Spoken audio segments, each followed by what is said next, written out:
Qual o sentimento que você tem em relação ao mal? E o mal aqui não se trata do mal moral, aquele da degradação do ser humano durante séculos e séculos, a desconstrução moral do ser humano, não é esse. Mas o mal natural, aquele exemplificado nas grandes catástrofes como enchentes devastadoras, tornados, maremotos, tsunamis, por que não dizer também do mal através do sofrimento, da doença e até da morte. Tem um pensamento, ou pelo menos 3 frases que permeiam a mente do ser humano desde sempre e atravessaram séculos. Um filósofo grego que viveu entre os anos 340 e 270 a.C., ele sintetizou esse pensamento que permeia a mente de muitos até hoje. Com certeza, talvez já tenha passado isso pela sua mente. São 3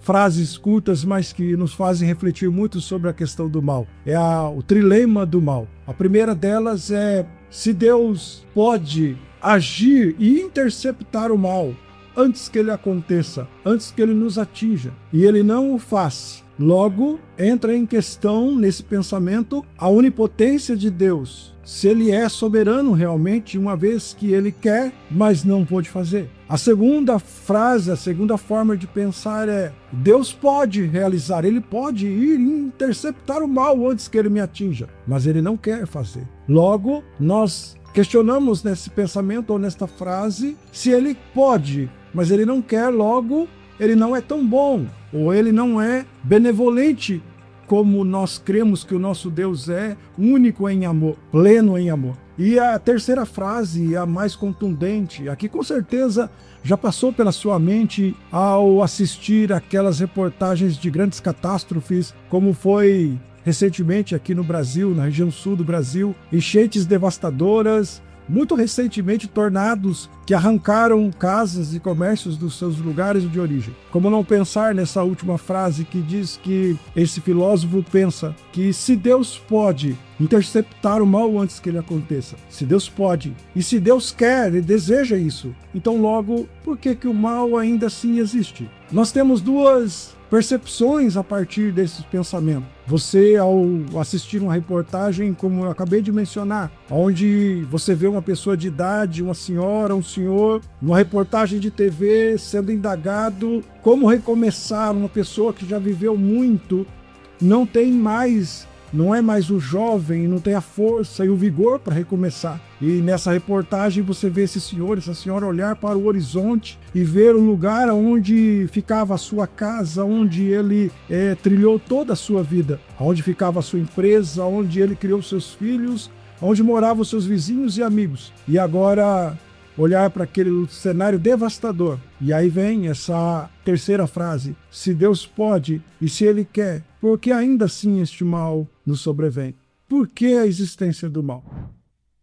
Hoje, nesse podcast, que gravaremos a partir deste momento, você terá a oportunidade de conhecer um casal que ficou frente a frente com esse mal, ficou frente a frente com um momento que aperta o peito, que a voz não sai. O que fazer neste momento? Se apegar a uma frase como essa e viver uma eternidade de perguntas e de questionamentos a Deus?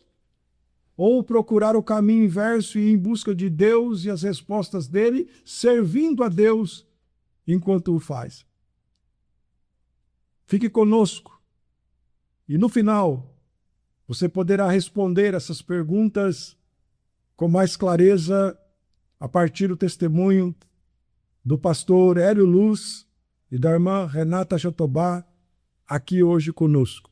Conosco hoje então, pastor Hélio Luz e a irmã Renata Jatobá. Vou deixar que eles se apresentem. Boa noite, pastor.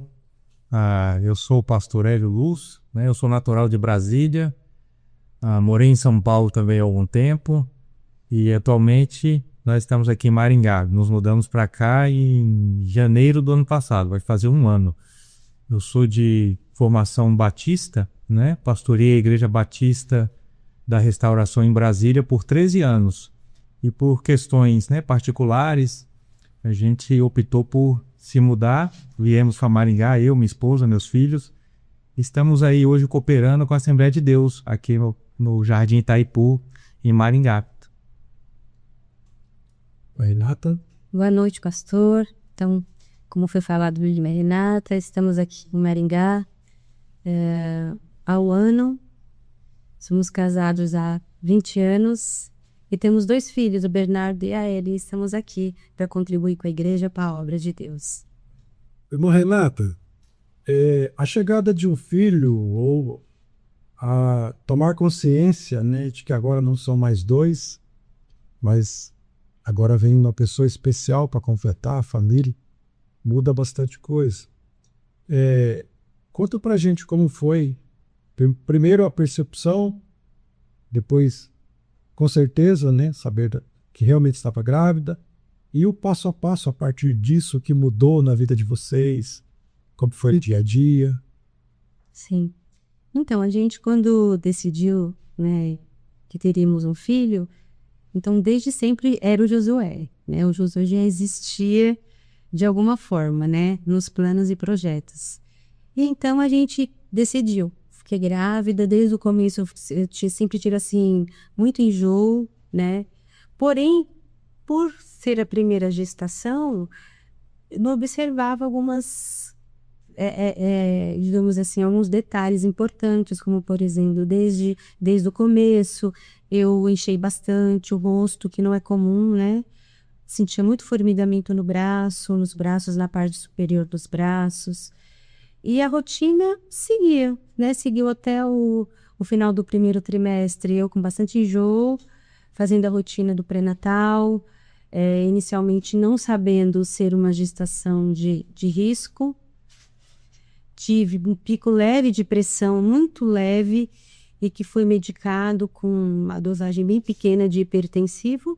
E foi assim a rotina de trabalho, trabalhava o dia inteiro, ia para casa, e foi assim que seguiu o início, né, da gestação. Muito feliz a gente com os planos, e o Josué foi uma criança planejada, muito amada desde o começo. Ele já existia de alguma forma ali entre nós. Preparação para a recepção dele, para a chegada dele. Ah, sim, a gente tinha um quartinho, compramos o guarda-roupinha, os familiares muito envolvidos, né?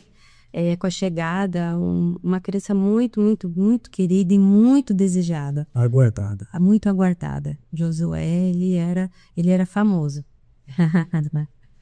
Pastor Hélio, no dia a dia, tem o sentimento da mãe, né? O sentimento materno. A criança está sendo gerada no ventre dela. Mas o pai participa intensamente, o pai conversa, o pai fala, e por vezes a criança mexe. Como que era isso? Conta aí pra gente como foi isso. Principalmente no final, né? Já chegando próximo a ganhar, a barriga cresce bastante, aquela expectativa, coração de pai. Sim. A gente, como a Renata já comentou, né, foi bem assim planejado, né? E eu tive desde o início eu tive essa boa experiência, porque um determinado dia eu falei com a Renata, disse com ela assim, eu estava orando e me veio assim uma certeza, e eu creio da parte de Deus que é um menino. Eu falei, pode preparar que é um menino, né? Teve até uma brincadeira de uns irmãos da igreja na época, né, que falaram assim, eu vou sorrir muito se for menina, viu, pastor? Eu falei, não, quando Deus fala pra gente, a gente sabe, né? É um menino. E a Renata, como ela é a caçula de 5 irmãs, então teve toda uma atenção assim com ela, né? A caçula vai ter o bebê e tudo. E a gente começou a se preparar, né? No sentido assim, de a gente colocou a mão na massa, né? A gente comprou ali o berço, o guarda-roupa, nós mesmos que pintamos o quarto, montamos tudo, né? Com todo aquele cuidado, aquele carinho, né? Primeiro filho, né? Toda aquela atenção. Como a Renata comentou também, a inexperiência não nos fez observar alguns fatos, né? ali importantes, mas a gente vai falando sobre isso aí mais pontualmente. Mas o início foi muito, assim, muito agradável, né? Quando ela confirmou a gravidez, né? A gente se alegrou muito, a gente se emocionou, tudo. Então foi muito, muito bom, né? Um momento assim muito especial na vida do casal, na nossa vida especialmente.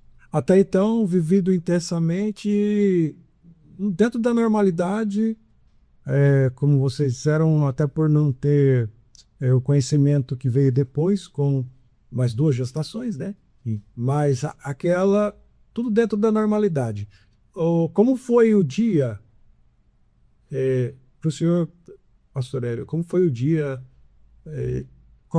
quais foram os sinais lá em casa, a esposa, enfim, como que foi isso aí, do dia de ir para o hospital? Era cesárea, era parto normal? O senhor lembra desse dia? Lembro bem, lembro bem. A minha sogra estava em casa e a irmã mais velha da Renata. Elas moram no interior de São Paulo, né? Nessa época nós morávamos em Embu das Artes, São Paulo. E no decorrer ali da gestação, a gente observou, né, que o Josué mexia muito. Às vezes era perceptível, assim, de olhar a barriga da Renata e ver mexer, né? Eu brincava, eu falava, esse menino é um transformer, ele está se transformando aí dentro da barriga. E tinha essa expectativa, né? Ali já estava chegando próximo de ali daquele ciclo, né, de gestação ali normal. E uma manhã a Renata amanheceu, né? Essa manhã ela comentando que ele não tinha mexido, né? E já havia algum tempo que já era comum, já era rotineiro, assim, ela acordar com as mexidas, né? A gente sempre diz que é o chute, né? Lá o Josué chutou e que me acordou hoje. E aí minha sogra fez um comentário: quando não mexe é porque encaixou, né? A experiência da minha sogra, né?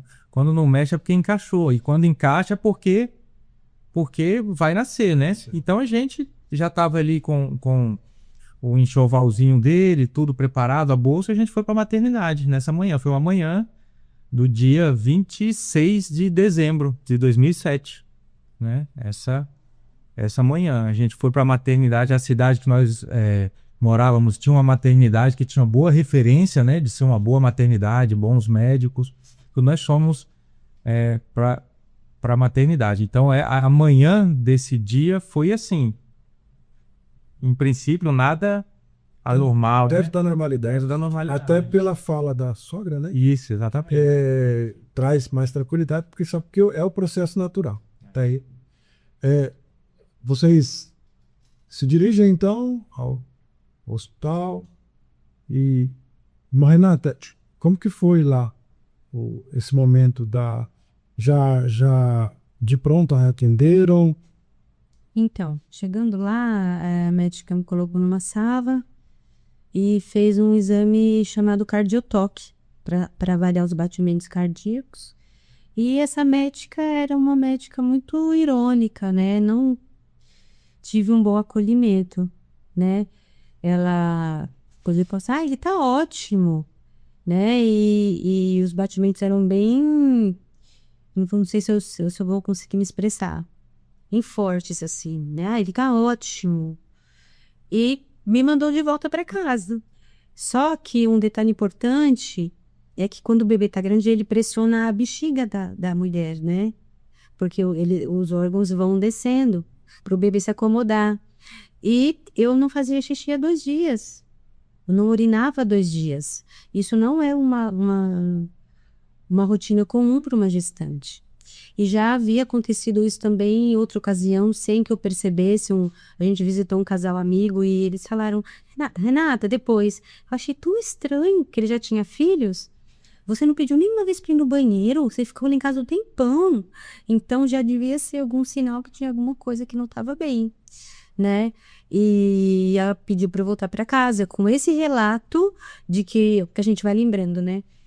De que eu não fazia, que eu não urinava 2 dias, ela me mandou de volta para casa, né? E aí foi quando, né, eu acredito que ia acontecer ali em casa, né, neném.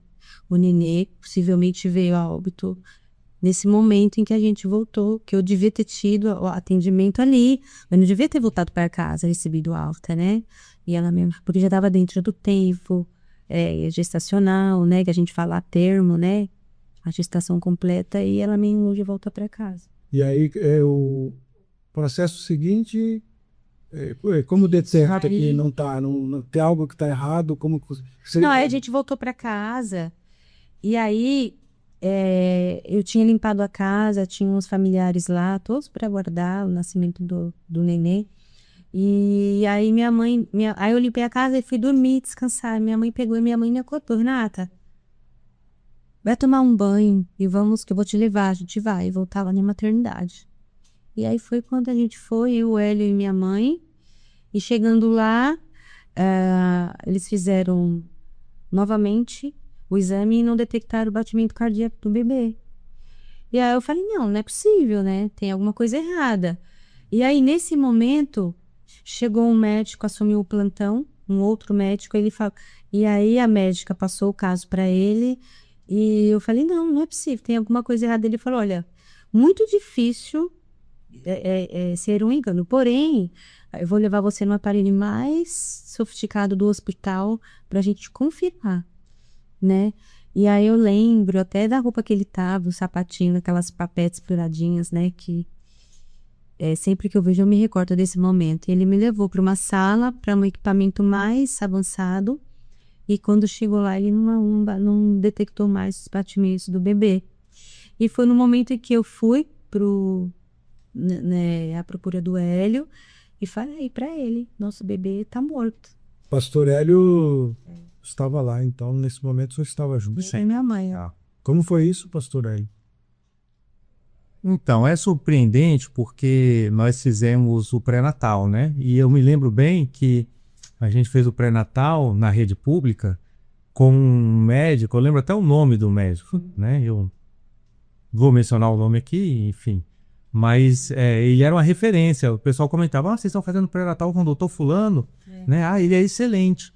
E todo esse acompanhamento foi da parte do médico, assim, muito tranquilo. A gente ia e falava, não, tá tudo bem.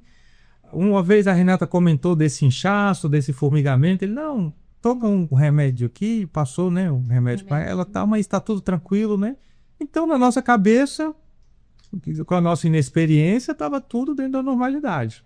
Aconteceu, né, como a gente descreveu aqui, a gente foi de manhã, voltamos, né, retornamos à tarde, e essa cena que é a cena marcante para mim, porque a Renata entra ali no consultório e eu fico na recepção ali aguardando. E eu vejo quando ela sai de uma sala e encosta na parede, e eu consigo fazer a leitura labial dela. Ela encostou na parede já chorando e falando assim, meu bebê morreu. Meu Deus.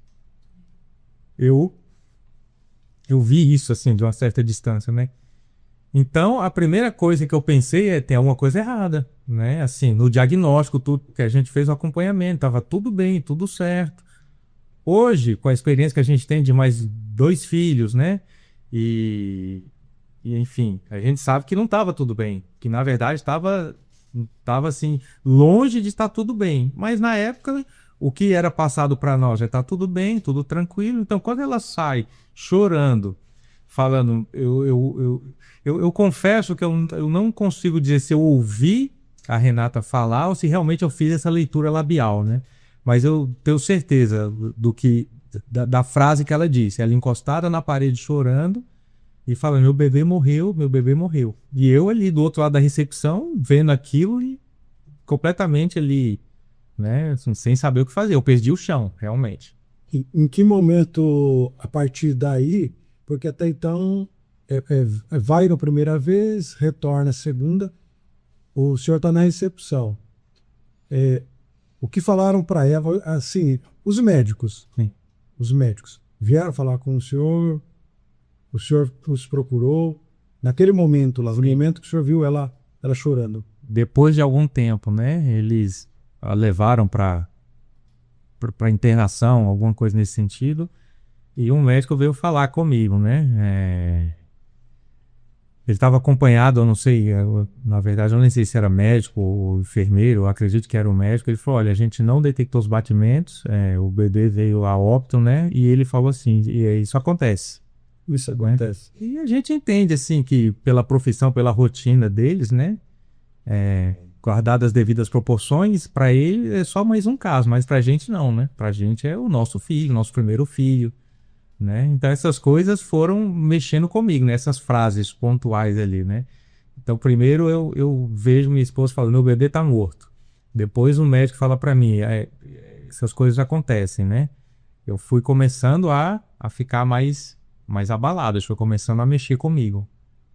Isso perdurou durante quanto tempo ali? O atendimento a ela, a partir de então, agora não é mais aquele atendimento que se imaginava da primeira vez que ela chegou, por exemplo, onde tudo, a princípio, entende-se que estava bem.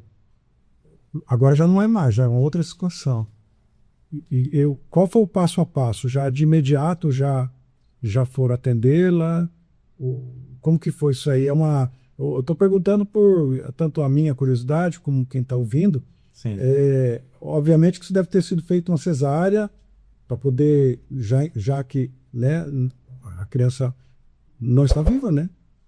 Para que se retire essa criança. Foi isso que aconteceu? Na verdade, o procedimento que eles começaram ali, né, a fazer era de tentar fazer o parto normal, né? Eles evitaram a cesárea ao máximo, segundo eles, para a saúde dela, para uma possível futura gestação, a cesárea não era a primeira indicação, né?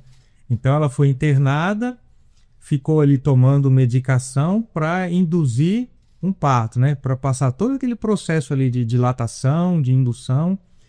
E esse procedimento foi a noite toda até a manhã do dia seguinte, né? Ela internada, ali de tempos em tempos eles vinham, né? Fazia ali um exame, um toque para ver como é que estava. A agravante é que num parto normal, o bebê tá, né? O corpo da mulher tá reagindo, né? Para realizar ali, para o bebê sair. O bebê também parece que colabora de alguma maneira, né? A natureza colabora. No caso, quando é um natimorto, não tem essa ação natural ali. Então, tudo tem que ser indução, né?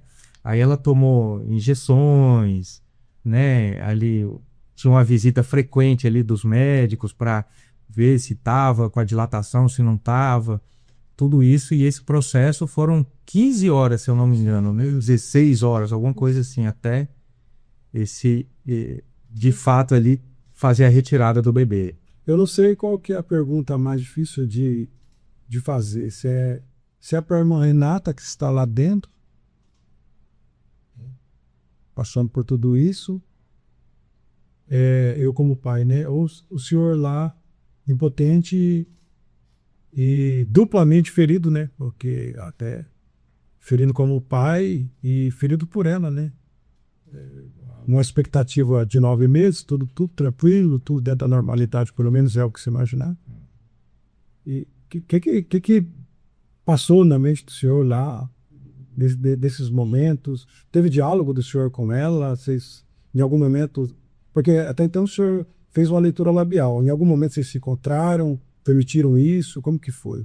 Sim, depois de algum tempo, já de noite, eu não vou me lembrar do horário, mas eu pude entrar no quarto onde ela estava e, né, segurei na mão dela, e foi quando ela me fez uma pergunta. Ela perguntou, Deus te falou alguma coisa sobre isso, né?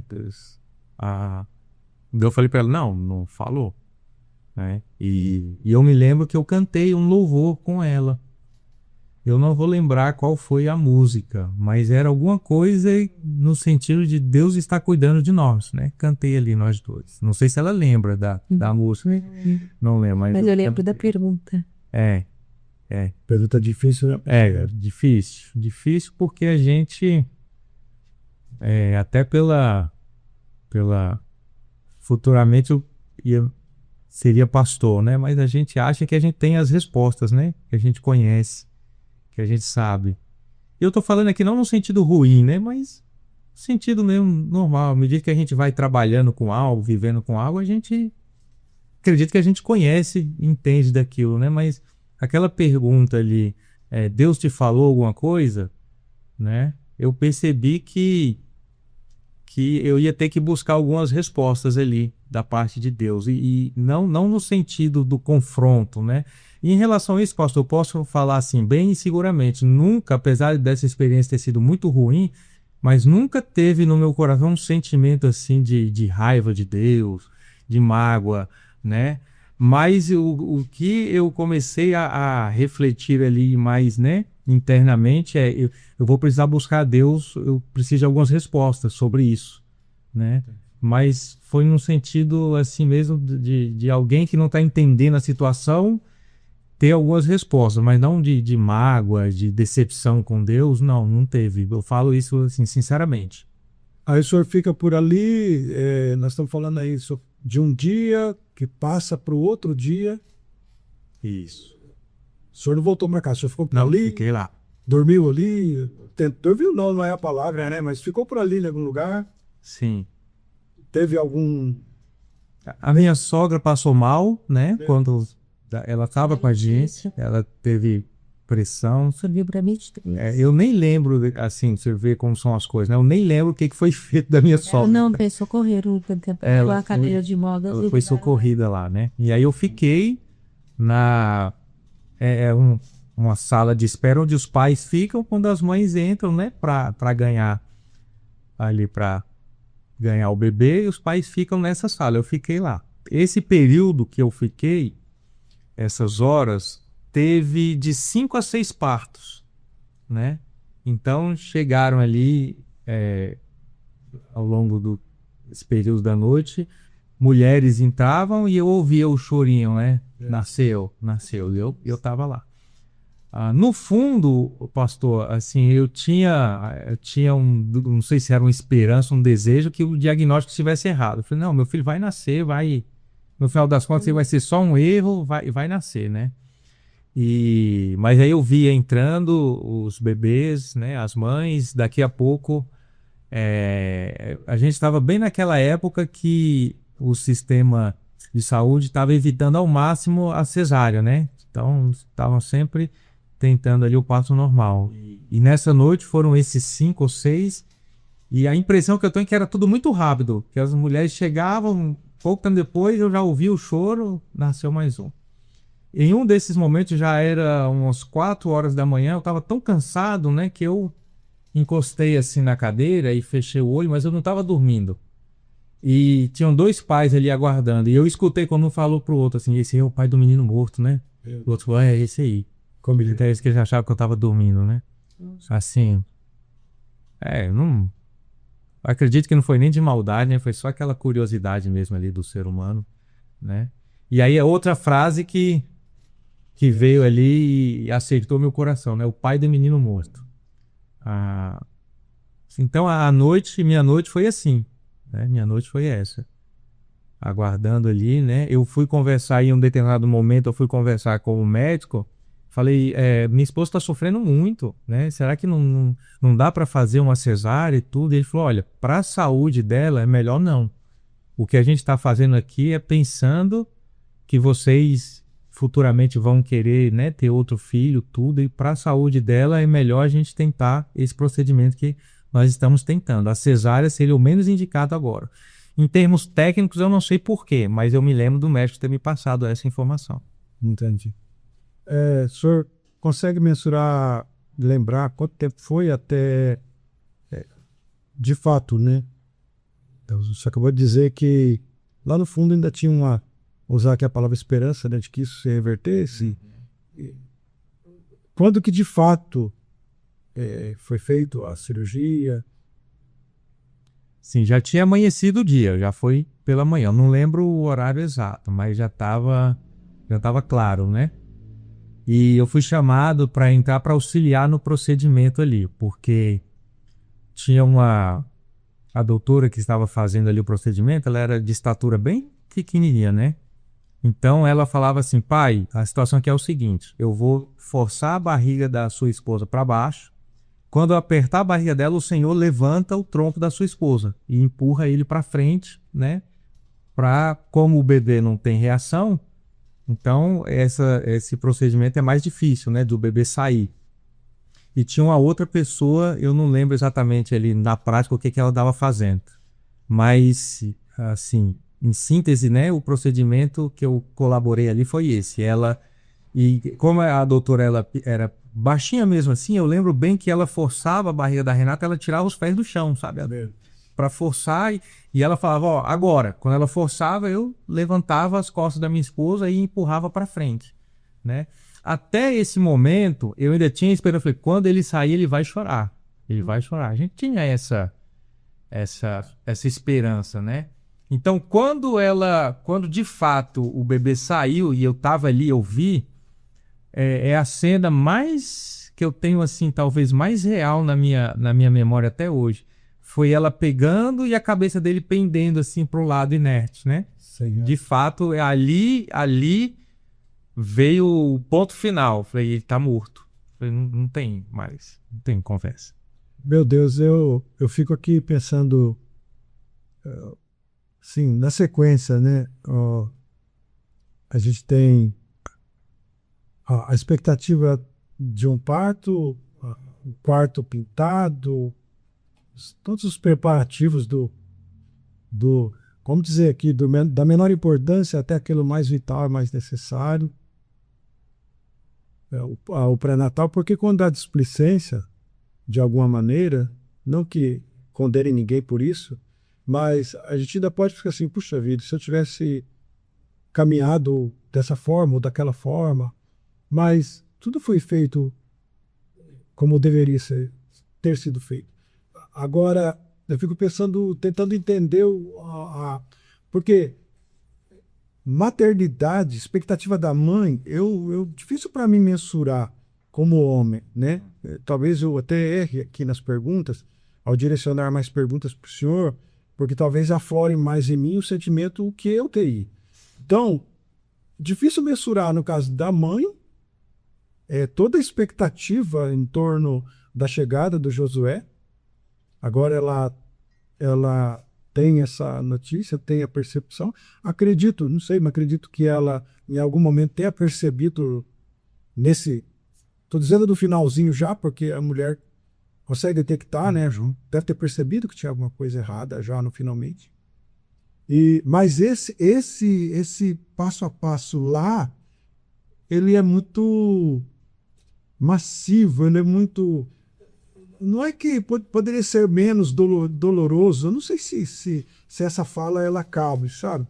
Mas foi potencializado de alguma maneira por a pessoa estar fragilizada, totalmente fragilizada. Ela lá dentro, né, você conseguiu, ela verbalizar, você conseguiu identificar, totalmente fragilizada com aquilo, né? Da expectativa de como será o próximo passo. Aí o senhor me fala que fica lá ouvindo o choro de crianças que nascem. Né? Quantas coisas devem ter passado na cabeça, na mente, no pensamento. Somente para um servo de Deus que logo mais seria um pastor, pastoreou por 13 anos, né? Pensando a reação disso no dia a dia, a esposa faz uma pergunta e eu tiro ideia por mim, você se sente na obrigação, não só pelo fato de ser o ministro do evangelho, mas por ser homem, e naturalmente a mulher, o filho olha para o pai, a filha olha para o pai, a esposa olha para o marido. Não que o marido seja super protetor e tenha que dar solução para tudo. Mas ela faz uma pergunta para o senhor, eu estou pensando nela até agora.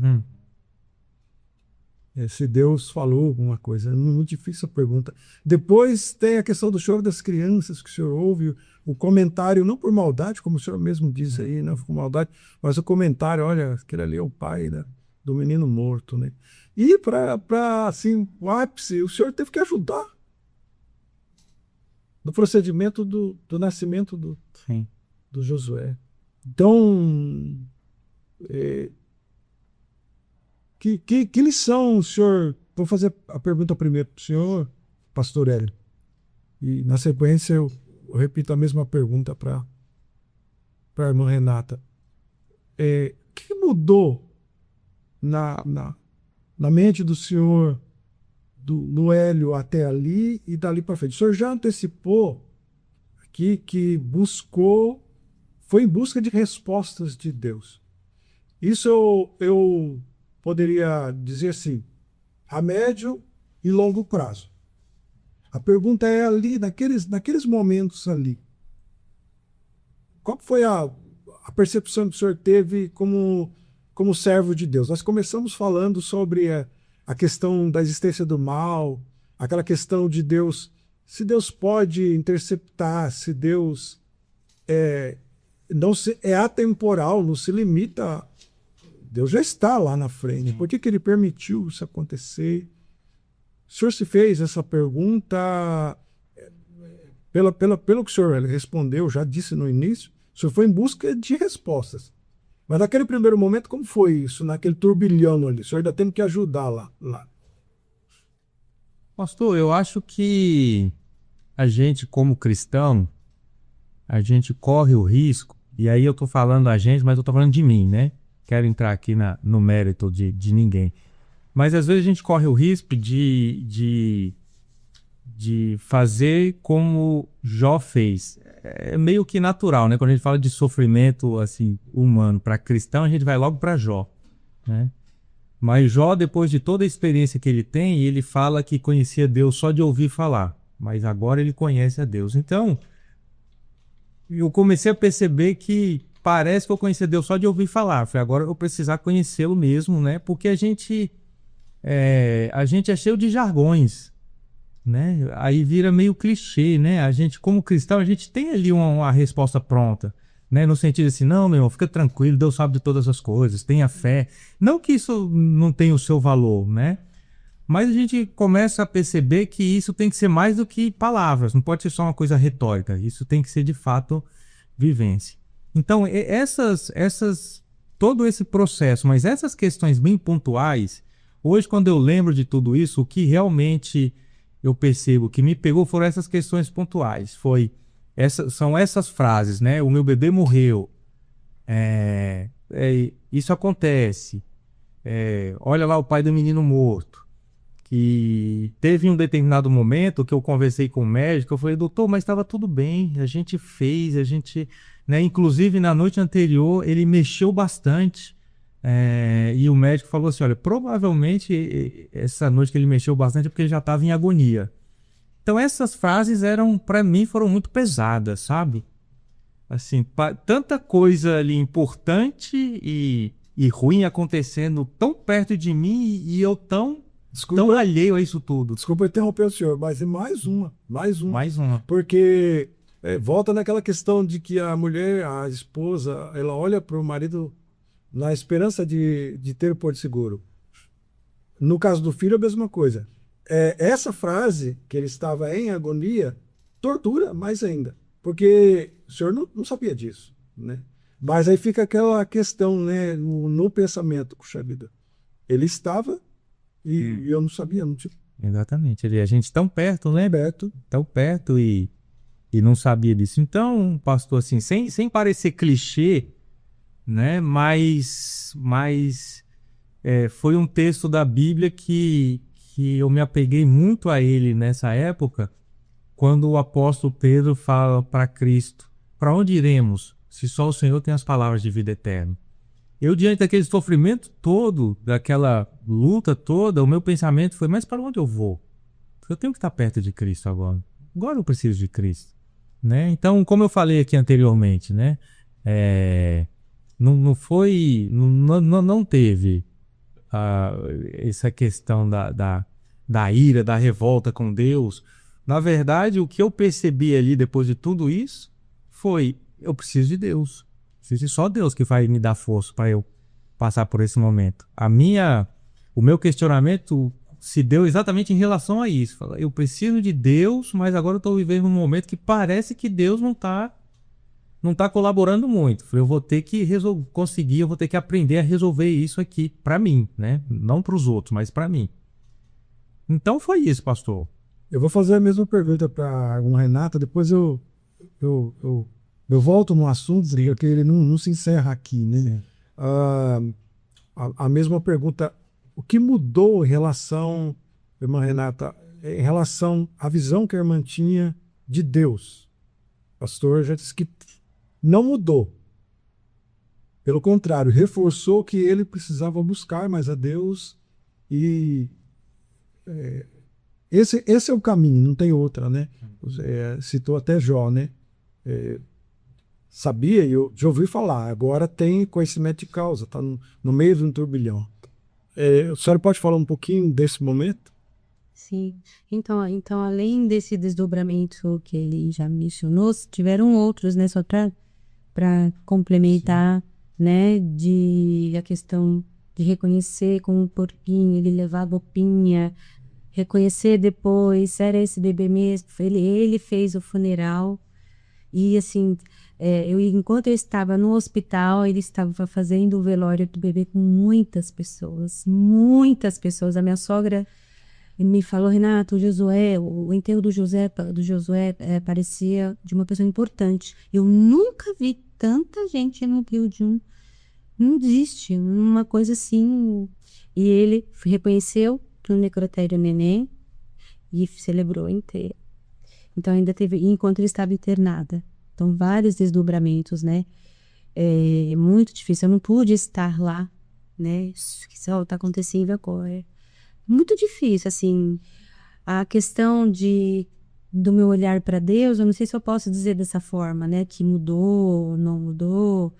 Mas da vivência, né? Como ele fala de Jó, hoje a gente consegue entender isso, né? De realmente vir as perguntas, porque nós somos seres humanos. Senhor, por que até o final? Por que minha gestação veio até o final? Eu, da minha parte, eu fiz a minha parte. Eu fui no hospital, fiz pré-natal, esse bebê foi esperado, esse bebê foi planejado, né? Quantos não são, né?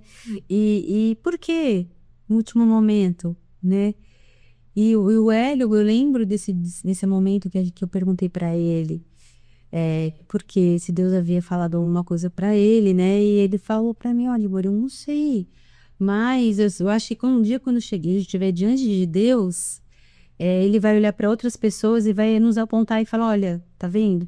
Eles passaram por isso e chegaram até aqui, né? Que na concepção dele, ele entendia que poderíamos ser exemplos, né? Que o sofrimento e que a provação, quando ela vem, não é o fim, né? Ela é aprendizado e que a gente tem o Senhor na nossa vida e vai continuar com Ele na nossa vida, vai continuar nossa caminhada, né? No final de semana seguinte, ele foi para a igreja, foi ministrar e o pastor, eu lembro que perguntou para ele, como que você consegue? Como que você consegue? De onde que vem a sua força? Eu nunca esqueço disso. Que no final de semana seguinte ao ocorrido, ele foi, ministrou a palavra e o pastor da igreja perguntou para ele de onde vinha aquela força. A pergunta para o pastor Hélio, para a Renata, tem um sentido de ser, porque na maioria das vezes as pessoas elas culpam Deus quando a resposta não é favorável. Quando as coisas fogem do controle natural, a gente está falando do dia mal, quando esse dia mal chega, nem todo mundo reage da forma como deveria, existe um caminho a percorrer, o senhor falou aqui, que é ir em busca de Deus mais ainda agora do que no estágio anterior. Mas a pergunta, embora eu já sabia da resposta, né, porque depois disso vocês pastorearam a Igreja Batista em Brasília por 13 longos anos. Se o fizeram, é porque não se afastaram de Deus, não culparam Deus por isso. Não acharam que Deus tinha por obrigação dar a bênção, dar... Por que eu estou dizendo isso? Porque esse podcast é um podcast voltado a testemunhos. E a palavra testemunho, você já imagina que nós vamos sentar e contar toda uma problemática e lá no final tem um final feliz. Final feliz aqui seria o nascimento do Josué, olhando de maneira crua, né? De maneira material, humana e lógica. Aí por que a pergunta? É porque fica nítido que vocês saíram fortalecidos, muito mais fortalecidos disso. Tanto é que no final de semana seguinte ao senhor ir sepultar o seu filho, né, até sem a companhia dela, muito doloroso isso, o senhor estava na igreja ministrando e se deixando ser canal de bênção para outras pessoas no estado que o senhor estava, que talvez o senhor precisasse estar sendo naquele momento ministrado por Deus através de outras pessoas. Então a pergunta é, porque talvez alguém neste momento nos assiste com certeza, e ou ela está passando por um problema semelhante, ou conhece alguém, ou convive com alguém, e que talvez, ou muito provavelmente, a reação dela não será ou não está sendo a de vocês. Mas a primeira e a mais comum, que é a busca de um culpado. E normalmente esse culpado é Deus. Principalmente quando se tomou todas as precauções que tinham que ser tomado, como foi o caso de vocês. Não foram displicentes, mas fizeram da maneira que tinham. Óbvio que vocês dizem que depois de mais 2 gestações, aprende-se mais alguns detalhes, né? E o senhor disse aqui que começou uma caminhada em busca na palavra de Deus, não de resposta, mas de saber lidar melhor com essa questão do sofrimento. Que as pessoas têm o evangelho como um evangelho linear, um evangelho onde eu só fico com as benéficas, só com os bônus. Eu não posso ter prejuízo algum. Uhum. A minha despensa, as latinhas têm que estar sempre cheias. O salário tem que ser bom e tem que durar para mais de um mês. Dentro da minha casa não pode ninguém ter problema de doença ou falta de alguma forma de saúde. E não é verdade. Então esse podcast, esse testemunho talvez seja diferente do costumeiro, sim. Porque quem assiste pode dizer, mas espera aí, mas o menino morreu. Mas eu estou diante de 2 pessoas que tiraram a força de onde não tinha, e eu gostaria que o senhor me dissesse, o senhor já me disse que é na palavra, o senhor já falou aqui, que foi em busca na palavra de Deus. Como foi essa trajetória de busca, de entender essa questão do sofrimento? Sim. Pastor, primeiramente, eu penso que a gente precisa aprender que vida cristã é vida, né? Às vezes a gente reduz muito a momentos, né? Momentos específicos, especialmente os momentos de vitória. Mas quando a gente pensa, né, além de todo esse sofrimento que a gente passou nessas horas, né, ali do sepultamento, como minha esposa mencionou, né, teve um momento que um funcionário veio até mim e disse, o senhor precisa ir lá reconhecer o corpo, né, é procedimento. Nessa hora até o pastor da igreja, a gente morava em São Paulo, ele estava comigo, ele perguntou, você quer que eu vá? Eu falei, não pode deixar aqui, eu vou. Então a roupa que a gente tinha preparado para o menino ir para casa foi a roupa que foi colocada para ele ser sepultado, né? Então eu fui, ele perguntou se eu queria vestir o menino, eu falei, o senhor pode fazer isso por mim? E ele colocou, né? A gente fez ali os procedimentos para levar pro velório e tudo. Mas eu me lembro bem que quando a gente chegou em casa foi muito difícil entrar no quarto do Josué preparado. A Renata, eu acho que ela nunca entrou, né? Não entrava, eu fiquei sem entrar muito tempo. Ela ficou meses sem conseguir entrar no quarto. Eu começava a suar. Eu tinha que fazer. Então todo esse processo depois de repintar o quarto, né, para voltar para não ficar aquele cenário de qualquer maneira ali, a gente teve que fazer e isso vai se tornando ali um exercício pra gente, né? Então eu fui começando a buscar algumas, eu não digo nem respostas, mas algumas orientações da parte de Deus, porque num primeiro momento eu me senti muito culpado. Eu pensava assim, eu devia ter percebido que alguma coisa não estava certa, eu devia ter tido uma leitura, eu devia ter sido mais curioso para saber. Então eu tive que resolver uma questão primeiramente comigo mesmo, né? De entender esses processos aí, porque essa minha busca por respostas, eu aprendi uma coisa assim, muito importante. E eu gosto de deixar bem claro que isso funcionou para mim. Foi assim que aconteceu, né? Mas eu percebi que o mal, ele é igual pimenta, né? Aos pouquinhos a gente consegue engolir ele e ele desce meio que tranquilamente. Mas quando vem o vidro de pimenta todo de uma vez, arde muito. A gente não entende. Então, quando acontece uma catástrofe, né, seja ela pessoal ou não, é o vidro de pimenta de uma vez. E aí a gente reclama. E a gente fala, Deus, por quê? Né?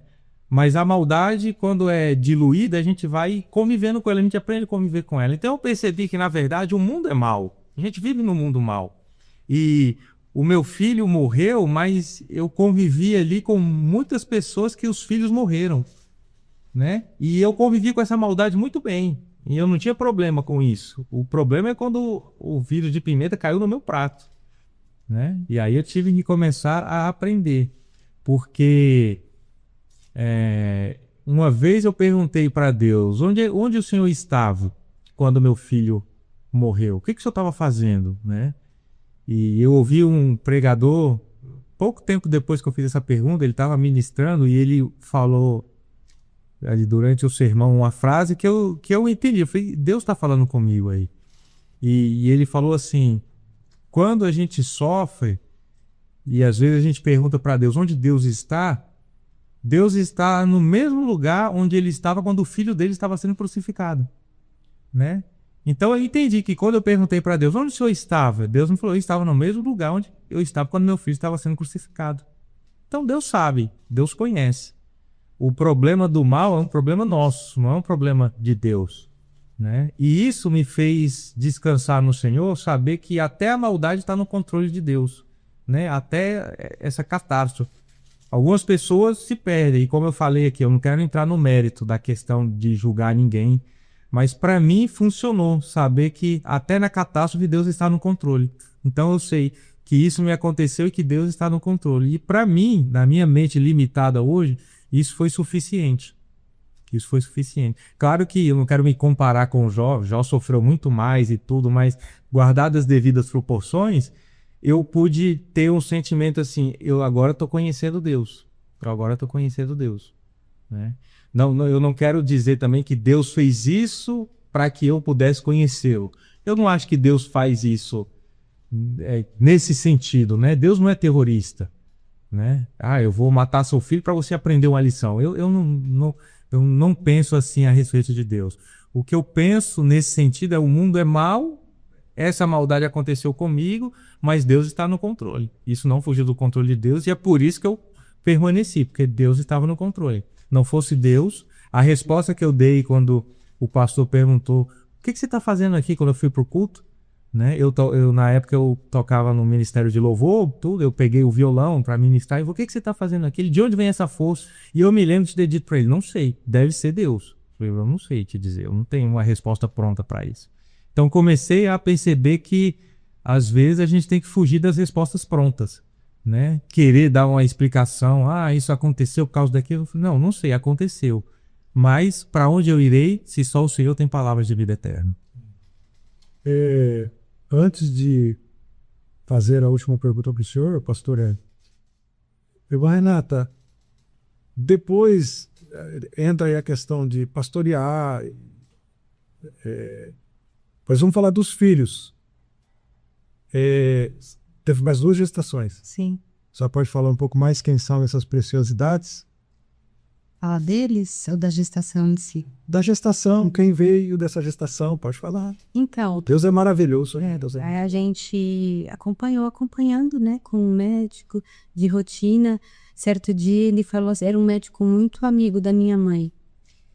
Não vou falar o nome dele, quase que eu falei. Ele falou assim, olhou para mim, ele falou assim, Renata, vamos fazer uma ponte em cima dessa história? E eu fiquei olhando para ele assim. E ele falou assim, olha, um próximo filho não vai substituir, mas vai ser muito bom para você, para o seu esposo. O Hélio, ele praticamente não falava uma palavra dentro de casa. cada um sofreu da sua forma, né? Eu não entrava no quartinho, eu ia limpar a casa. Quando eu tentava entrar no quartinho, eu começava a suar, falava, não consigo, amor, não. Você limpa pra mim, você passa um pano lá dentro. Tinha aquele cheirinho de linê ainda, a gente não tinha se desfeito das fraldas, a gente sabe quanto é perfumado, né? E aí ele falava assim, ele ia lá pacientemente e limpava o quartinho toda vez. Até que a gente decidiu doar, né, as fraldinhas. E aí esse médico falou, e aí a gente teve uma coragem e tentando da parte de Deus e veio a Ellen, né, a nossa bênção. E um dia o Ellen falou assim, tá vendo, amor? Se isso não tivesse acontecido, a gente não teria a Ellen. Ele falou isso várias vezes, né, de forma muito carinhosa. A Ellen não teria vindo, né? Então, assim, como explicar isso? Né? Hoje a nossa filha é uma bênção, né? A Ellen é uma princesa, né? As pessoas usam a expressão bebê arco-íris, né? Que é aquele bebê que vem depois de algo perdido. Então, a Ellen é o nosso bebê arco-íris, não tem palavras para falar da Ellen. E mais para frente, eu falei, amor, vamos, né? Vamos ter mais um bebê. Ele, a princípio, não quis, por ser minha gestação de alto risco. A Ellen também foi uma gestação de risco. Teve os altos e baixos também, dificuldades. Ali a gente mais experiente, eu já tinha plano de saúde. Fiz muitos exames. O médico falava, lá vem ela e o pacote de dinheiro. Que eu carregava uma sacola de plástico cheia de exames que eu nunca nem imaginei que existiam. Fiz tudo que eu pude fazer, eu fiz de exames na gestação da Ellen. E ela veio como essa bênção. E depois aí eu falei, amor, a Ellen vai passar o Natal aonde? Não vai ter um irmãozinho para poder ir para casa, passear. E aí ele falou, tá bom. Aí ele cedeu, até porque a gente sofreu junto, né? E eu creio que ele tinha esse temor muito grande de passar por aquilo, de vai, meu Deus, mais uma vez. A gente fica muito apreensivo, né? Quando eu engravidei da Ellie, em todo momento eu tinha aquela preocupação. Ai, meu Deus, parou de mexer. Será? Foi muito, assim, difícil. Entra naquela questão de se não vigiar, de traumas, né? Então não tinha. Traumas, né?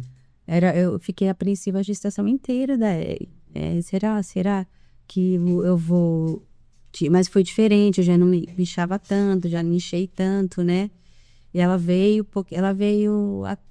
com 37 semanas, mas já o médico acompanhando bem de perto. Ele, inclusive, é especialista em gestação de risco, né? Acompanhou desde perto. E depois veio o Bernardo, né? 10 anos depois da Ellen, para trazer mais alegria para nossa casa, porque, né, já estávamos ali com uns 40 anos, ele trouxe muita energia, né? Eu brincava de espada com ele depois de um plantão no hospital. Filho, pode ser aqui sentada? Não, mãe, fica em pé, né? Então ele trouxe muita alegria para nossa casa também. Foi muito desejado quando eu procurei a médica, ela falou, não, você pode ter e vai vir, né? Estava tudo bem comigo, né? No ponto de vista saúde mesmo, ela pode, né? E foi muito rápido, né? Que eu engravidei do Bernardo. Foi uma gestação de risco, eu fiz consultas dobradas por conta disso, no posto de saúde e no plano de saúde também. Tive diabetes gestacional, tomei insulina, ele que aplicava e a Ellen em mim, porque eu não tinha coragem de me furar. Então, olha que por tudo isso a gente passou junto. Foi muito intenso a gestação também, tanto da Ellen como do Bernardo. E veio assim, aí a gente sente que realmente é um presente de Deus, né? Quando a gente recebe. Porque fala, meu Deus, olha só pelo que a gente passa. Se não for o Senhor na nossa vida. Né? E hoje, nossos filhos só nos trazem alegria. Se fosse para dar um conselho agora para quem nos ouve, que talvez esteja passando por essa mesma situação, beirando um trauma, não sabe como sair dessa situação, que vocês souberam, baseado em Deus, na fé, na palavra de Deus, servindo a Deus. Eu penso que não só crendo e buscando em Deus, mas tem mais um fator que potencializa. Vocês trabalhavam trabalhavam em prol do evangelho, em prol da obra de Deus. Ou seja, se mantinham ocupados fazendo aquilo que de melhor a gente pode fazer aqui na Terra, que é servir a Deus de alguma maneira para atingir o próximo. Que conselho a Renata, mãe agora, duas, a Ellen, uma moça maravilhosa, o Bernardo, né, um menino lindo, maravilhoso, uma bênção, os dois sim, uma bênção.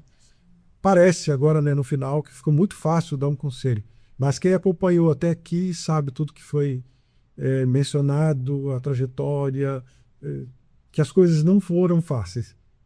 Para quem vive, ou está vivendo, ou viveu e não consegue, talvez esteja no fundo do poço e não consegue sair, qual que é a ferramenta para onde eu vou? O primeiro irmão que eu diria para essa pessoa que nos ouve agora? Eu diria que, assim, para mim, a minha vivência pessoal, como família, né, no casamento, me uniu muito a meu esposo, a cumplicidade, né? Para mim, não sei como seria, né, se eu não tivesse o apoio do meu esposo 100% dele, assim. Isso foi muito importante para mim, né, e para nós como casal. Hoje eu consigo falar com propriedade, que eu sei o que uma mulher passa quando, né, ela perde um nenê, essa questão da empatia, de me colocar, sentir a dor, né, realmente e me preocupo quando eu vejo uma mulher que está muito no começo da gestação, está muito inchada, eu fico preocupada se é uma pessoa próxima, né, com muito carinho. Eu converso, falo, tá tudo bem, tá indo ao banheiro, tá fazendo o pré-natal direitinho, né? E dizer assim que eu não sei as palavras exatas, o que eu diria, né? Mas a questão da unidade, né? De continuar, né? De continuar e acreditar que realmente Deus é bom. E Ele continua sendo bom todo o tempo. Eu creio que é isso, porque eu não tenho que falar de Deus para mim. Ele é maravilhoso, né? O que eu tenho para falar dos meus filhos? O que eu tenho para falar do meu esposo? Eu não tenho nada para reclamar deles. E como eu poderia me reclamar com Deus, né? A minha família é um presente de Deus. Meus filhos são um presente, né? E eu costumo... Foi esses dias eu falei para ela, filha, me perdoa, porque você é tão madura que eu negligencio o cuidado, porque você é tão madura que às vezes eu não pergunto, filha, tá tudo bem, né? Esses dias eu falei isso para ela, eu falei, ó, a mamãe tá aqui, você não tá sozinha, não tá sozinho. E em Bernardo nem se fala, né? É um menino querido, carinhoso. E família é um presente. Se eu pudesse resumir, né, com uma palavra, que meus filhos e meu esposo são um presente. Então, o que passou traz, não tristeza, mas ficou uma experiência, né, que nos tornou mais fortes, assim. Mais fortes, né? A lembrança que eu tinha do Josué, quando vinha à mente, eu tinha o sentimento que ele estava tomando uma mamadeira de ouro no céu e que, pra gente, será que a mamadeira dele é de ouro? Será que o cabelo dele é cacheado e é de ouro? Essa é a imagem que vinha dele para mim no céu, que ele tinha o cabelinho cacheado, dourado como ouro e que ele mamava uma mamadeira de ouro. Né? Eu lembro que no encontro de casais deram uma oportunidade e eu falei isso para eles, e isso era um conforto para mim, porque ele estava num lugar bom, recebendo o que era bom, né? E eu creio que vinha da parte de Deus, né? Esse sentimento com um consolo e um conforto para mim como mãe, de que ele estava bem. Pastor Hélio, como o senhor, não vou dizer sintetizar, mas vendo tudo isso aí, o que o senhor aconselharia a essa pessoa que talvez esteja passando por isso nesse momento que vocês passaram e vivenciando essas angústias aí, uma após a outra, acompanhando até aqui o que foi falado, como o senhor terminaria esse testemunho olhando para essa pessoa e aconselhando de que forma o conselho do senhor vai lhe sentir? Pastor, o texto bíblico diz que a paz de Deus que excede todo entendimento guardará os vossos corações, né? Então, assim, como eu falei anteriormente, fugindo do clichê, mas a gente vai realmente vivenciando esses textos, né? Porque não tem explicação, ela excede o entendimento. Então, hoje, eu creio que, por conta dessas experiências, eu me tornei mais sensível ao sofrimento alheio. Então, até como pastor, muitas vezes eu continuava sem ter respostas para o sofrimento do meu irmão, mas eu estava ali com ele. Falei, meu irmão, o que eu posso te dizer é que você não vai passar sozinho por isso. A gente vai passar junto. Porque eu já passei e eu sei que com Deus dá para passar. Então, o meu conselho é esse. Com Deus vai passar. Eu não estou minimizando o sofrimento, eu sei que é difícil, né? No meu caso, eu sempre procuro estar junto. Essa é uma frase que eu repeti muito como pastor. Quando uma demanda surgia, um sofrimento, eu falava assim, meu irmão, eu não tenho respostas, mas você não vai passar por isso sozinho. A gente vai passar junto por isso. Então, eu não sei se é bem um conselho, né? Mas a minha palavra é essa. Vai passar junto e, no final das contas, vai passar mesmo, porque Deus é que vai sustentar. Glória a Deus. Eu agradeço vocês, Pastor Hélio, Lux, irmã Renata, Jatobá. Deus continue abençoando vocês, rica e abundantemente.